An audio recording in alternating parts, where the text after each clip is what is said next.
Picture this, you're standing in a grocery store checkout line with all your groceries, you're checking out, and the total on the register continues to go higher and higher. And as time goes on, your heart starts to kind of sink because you're looking at that number and it's getting so high and you're thinking, oh my gosh, I actually overspent. Does that sound familiar to you? No.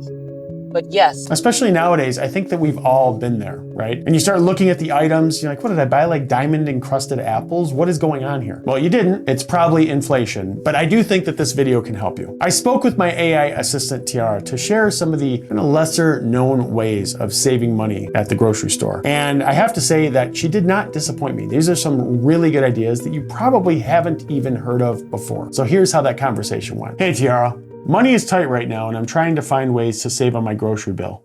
Can you help me with some ideas? I'd love to. I've done significant research on this topic and have many ideas.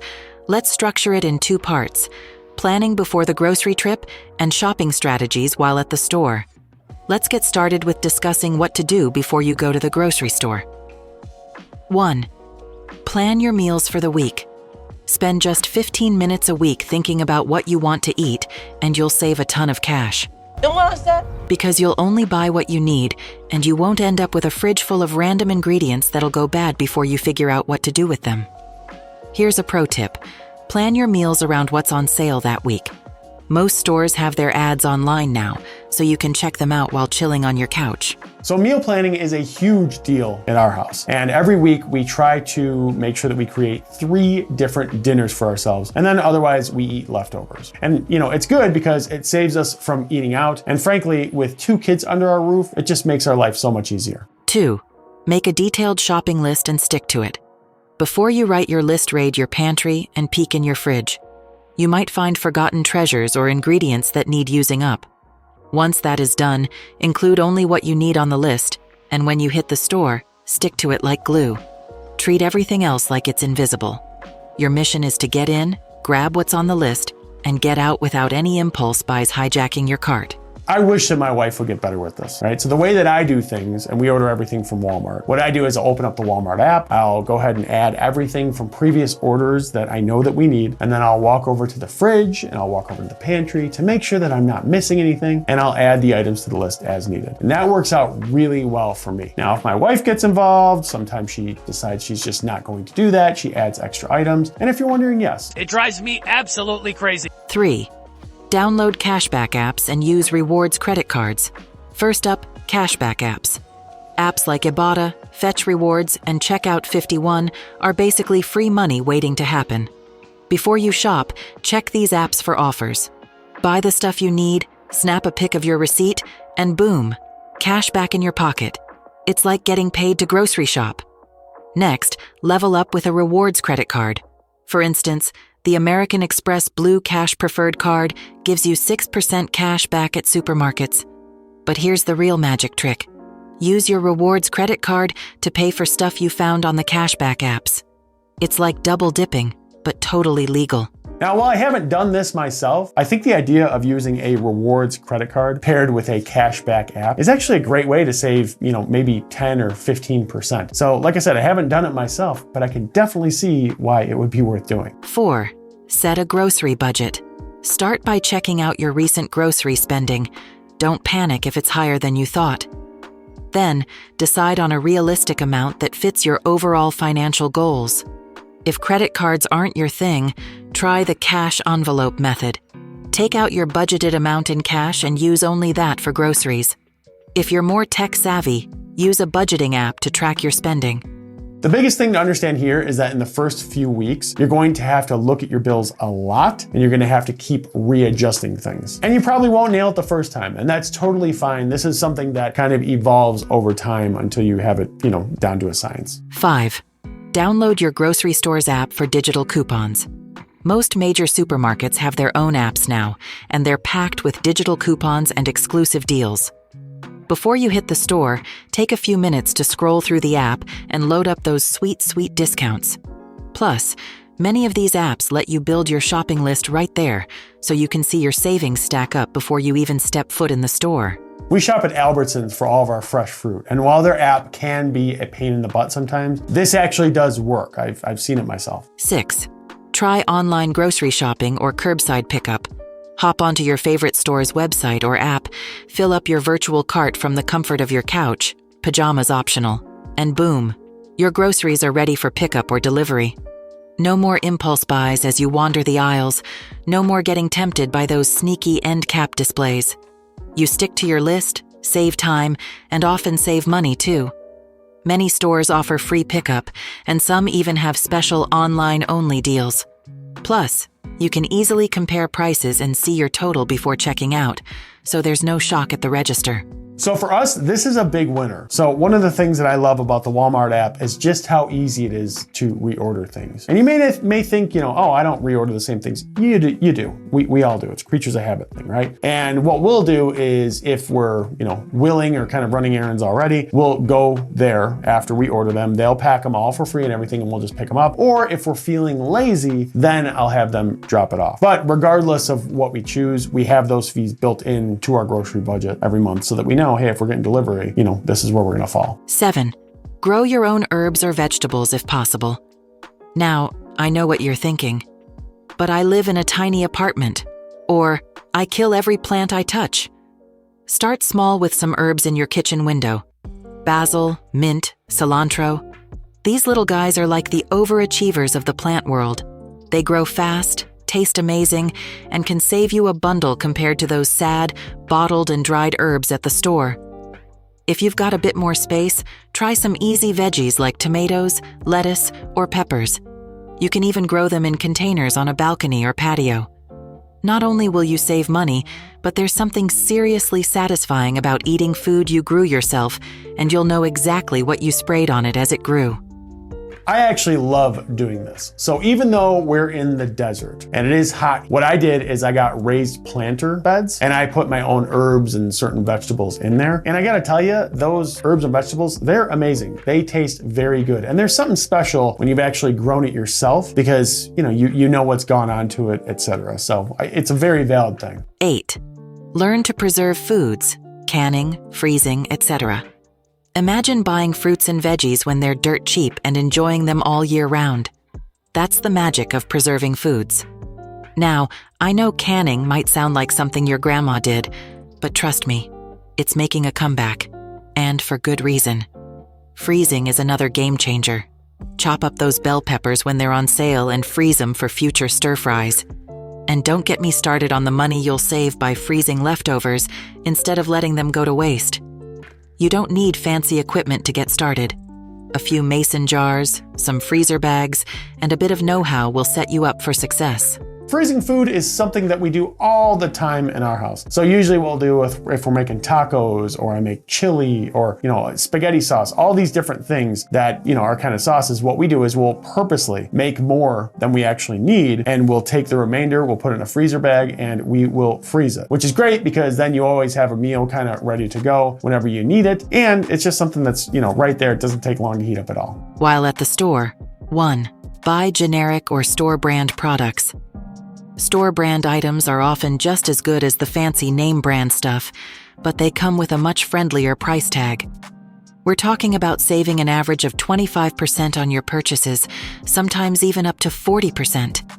And get this, many of these generic products are actually made by the same manufacturers as the big name brands. Now, I'm not saying go full generic on everything, but why not experiment? Swap out a few of your usual items for the store brand version. You might be surprised at how similar they taste and how much lighter your grocery bill feels. So on this one, I have to tell you to do it slowly. So TR is 100% correct in that, you can substitute brand names with generics and it'll save you money. And sometimes they taste really good, or sometimes they even taste, and I know this sounds crazy, they taste a little bit better, right? That does happen too, but they also could taste a lot worse. So what I'd recommend is every time that you're doing a grocery trip, just, exchange 3 to 4 different items for generics to test the other brands and see what works for you. 2. Look for sales and stock up on non-perishables. When you spot killer deals on non-perishables, don't just buy one. Buy enough to last you until the next sale. I'm talking about stocking up on things like canned goods, pasta, rice, and yes, even toilet paper. Keep an eye on store flyers, apps, and even ask the staff when certain items typically go on sale. Then, when you see that price drop, swoop in and load up your cart. Just remember, this only works if you're buying stuff you'll actually use. Don't go crazy and end up with a lifetime supply of mustard unless you're planning to open a hot dog stand. Mark Cuban, the guy who used to own the Dallas Mavericks and also from Shark Tank, or previously from Shark Tank, he's a huge advocate of this and talks about it all the time. And admittedly, when I was young and single, some of my friends would make fun of me. And the reason for that is because I always buy in bulk, and I still do it. But then they would come to my condo, it was in Chicago, and they would laugh because every time you go into my bathroom, you'd open up a drawer and there'd be a stack of, 3 or 4 different face washes, soap, etc. I just, that was something I always did because I like to buy in bulk for that small discount because it does matter. 5-10%, it does matter. Now, I still do this today, but my family has just become used to it and they appreciate the fact that I have a lot of extras of the things that I buy. 3. Pay attention to unit prices. You know those tiny numbers on the price tag that nobody seems to look at? That's your secret weapon. Unit pricing tells you how much you're paying per ounce, pound, or item, making it easy to compare different brands and sizes. Sometimes that jumbo size isn't actually the best deal, and that sale item might not be as cheap as it looks. For example, that 16-ounce jar of peanut butter at $3.99 might seem cheaper than the 40-ounce jar at $8.99. But check the unit price. You're paying about 25 cents per ounce for the smaller jar. I am absolutely crazy about checking these tags, right? And I do the same thing on Amazon. I always do it. I look for the per unit price. And you'd be really surprised because you'd think that, if you're buying in bulk, you'll always save money. Or if you're buying a larger amount, you'll always save money. That's actually not true. Sometimes if you look at it per ounce or per unit, whatever it may be, it actually can cost you more money. 4. Use alternative meat cuts. Sure, everyone knows about ribeye and chicken breast, but have you met their cheaper, equally delicious cousins? Chuck roast, pork shoulder, chicken thighs. These bad boys pack a ton of flavor at a fraction of the cost. For example, instead of splurging on expensive steak, try a flank or skirt steak. And don't even get me started on the magic of slow cooking.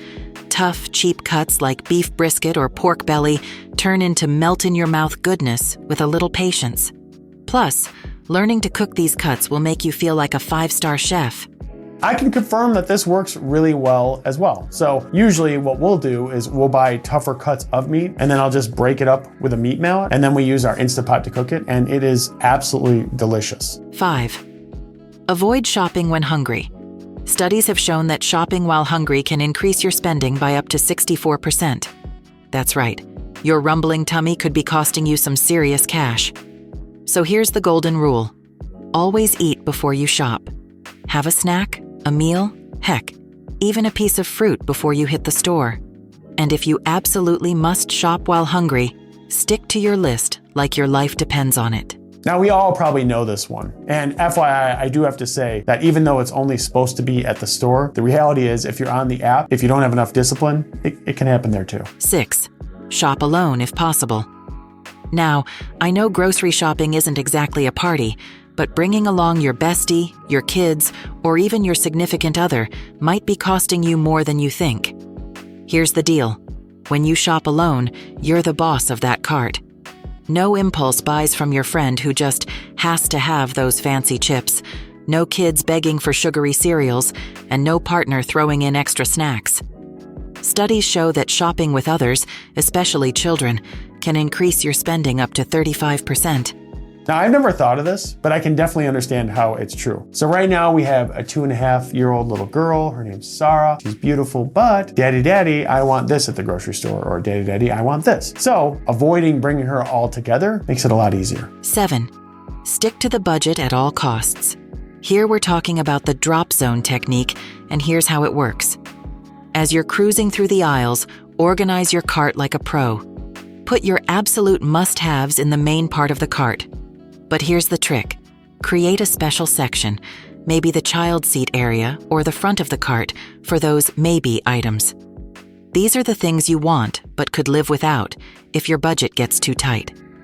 As you shop, keep a running tally of your spending. Your phone's calculator is your best friend here. If you hit your budget limit before checkout, you've got a ready-made pile of items you can easily put back. So I don't need to do this anymore because now I just shop online and financially I'm able to afford it. But I do remember when I was younger, I used this strategy all the time when I went to the grocery store, just to make sure that, hey, if I was, way over budget, I could just take a thing or two off of there and we'd be good. 8. Give yourself one cheat item. While you're being a total boss with your grocery budget, give yourself permission to splurge on one item you really want. Maybe it's that fancy cheese you've been eyeing, a pint of premium ice cream, or that exotic fruit you've always wanted to try. Think of it as a reward for being so financially savvy with the rest of your shopping. This little indulgence can actually help you stick to your budget overall. Why? Because it satisfies that urge to splurge without going overboard. It's like having a cheat day in your diet, but for your wallet. I'm a really big believer in this one. I wouldn't say to buy the most expensive thing necessarily, but I think that every time you go grocery shopping, you should have something to look forward to. So if you can afford it, definitely give yourself something small so that you can kind of enjoy it and reward yourself. Speaking of looking forward to something, so I have to assume that if you're looking at saving money on your groceries, you probably also need to make sure that you have set up a proper budget in your house. So good news, TR and I, we recently had a conversation, and it's in a different video about how to create a budget. And not just create a budget, but actually create a budget that actually works and how to stick to it, which is by far the most important part. So if you're interested in that, you can click this video right here. Or if that isn't what you're interested in, you can click right over here, which is my most recent video. As always, please make sure that you like this video so that YouTube will show it to others. And lastly, make sure that you subscribe to the channel to unlock financial success one AI chat at a time. Thanks for the support and thanks for watching.